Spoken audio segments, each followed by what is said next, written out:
જંબુસર તાલુકાના વડગામમાં બેટરીના અજવાળામાં મનરેગા કામગીરી ચેકિંગ હાથ ધરવા નીકળેલા અધિકારીઓને ગ્રામજનોએ રંગે હાથે ઝડપી લેતા હોવાનો વિડીયો વાયરલ થયો હતો, જેમાં સરકારના અધિકારીઓએ રાતના સમયે ફરિયાદી કે ગામના લોકોએ જાણ કર્યા વગર તપાસ કામગીરી કરતા ગ્રામજનોમાં ભારે રોષ જોવા મળ્યો હતો.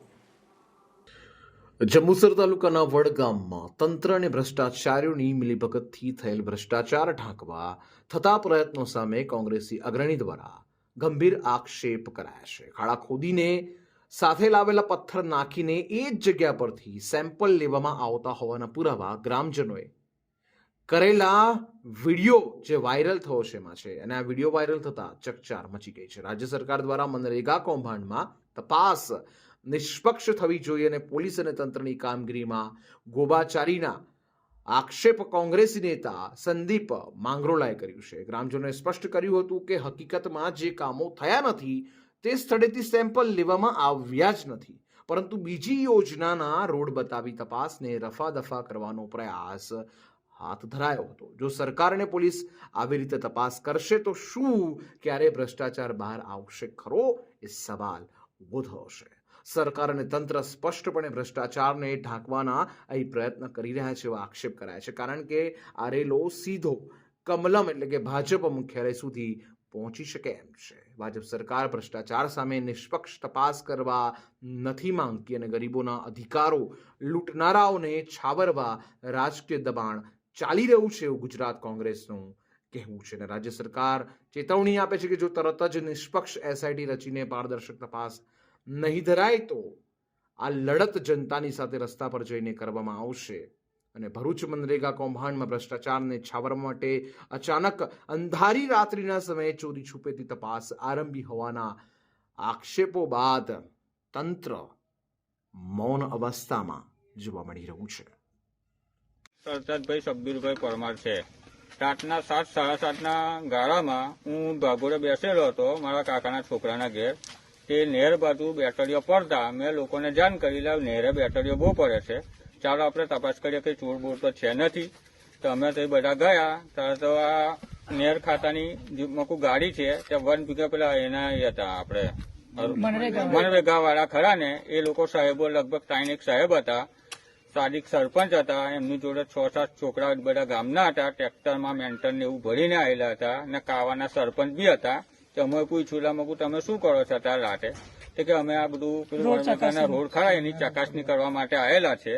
તો એવું કીધું મેં આ તો નેર ખાતાનો રોડ છે, આ તમે કઈ ચકાસણી કરો છો? તે લોકો નેર ખાતાના રોડની ચકાસણી કરી ને જે ગમે જે રોડ બનાવેલા છે એનું અમે જાણ કરી કે ભાઈ આ રોડ બનાવેલા છે કે એ તમે પ્રાઇવેટ મારી રીતના બનાવેલા છે, એ મનરેગામાં બનાવેલા નથી.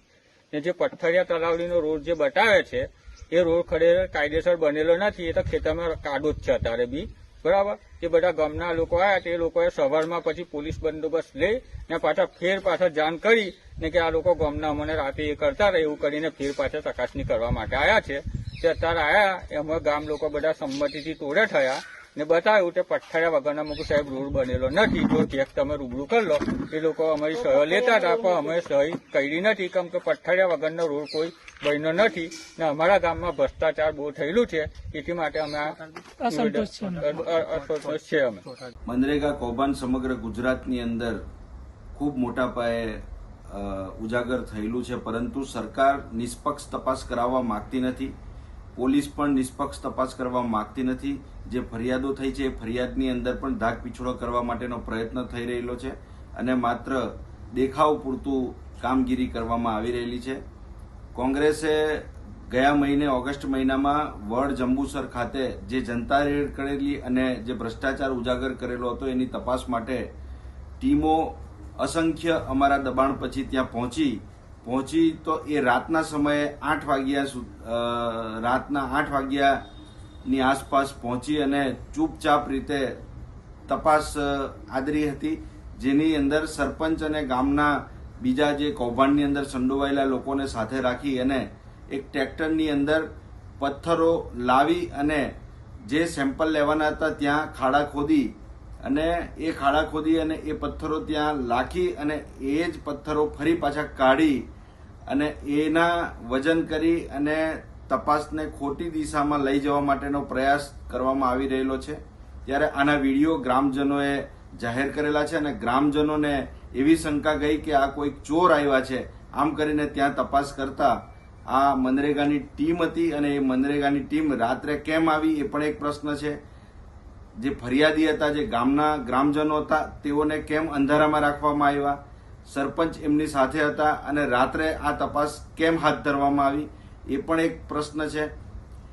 સરકાર અને પોલીસ આ બંને નિષ્પક્ષ તપાસ થવા દેવા માંગતા નથી અને ભ્રષ્ટાચારને છાવરી રહેલા છે અને બધાની મિલીભગતથી આ મનરેગાનું કૌભાંડ દબાવી રાખવા માટેનો પ્રયાસ થઈ રહેલો છે. ત્યારે ગ્રામજનોની સતર્કતાના કારણે આ સમગ્ર મામલો બહાર આવેલો છે. હું ગ્રામજનોને અભિનંદન આપું છું અને સાથે સાથે આજે જ્યારે ફરી મનરેગાની ટીમ ત્યાં સ્થળ ઉપર તપાસ માટે દિવસે ગ્રામજનોના આગ્રહથી ગઈ અને એ વખતે જે સ્થિતિ ઊભી થઈ છે એના વિડીયો પણ આપણે જોઈ શકીએ છીએ કે જે રસ્તાઓ બતાવવામાં આવ્યા છે, જ્યાંથી સેમ્પલો લેવામાં આવે છે, એ રસ્તાઓ મનરેગાના છે જ નહીં, પરંતુ નર્મદા યોજના અને બીજી યોજનાના રસ્તાઓને મનરેગામાં બતાવી અને ભયંકર મોટા પાયે ભ્રષ્ટાચાર થયેલો છે.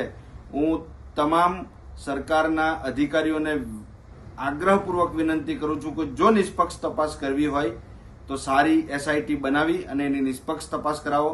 બાકી આવા ખોટી તપાસના નામે કૌભાંડોનું પિલ્લું વારવાનું તમે બંધ કરો, નહીં તો આવનારા દિવસોમાં તમને ભગવાન પણ માફ નહીં કરે. આભાર.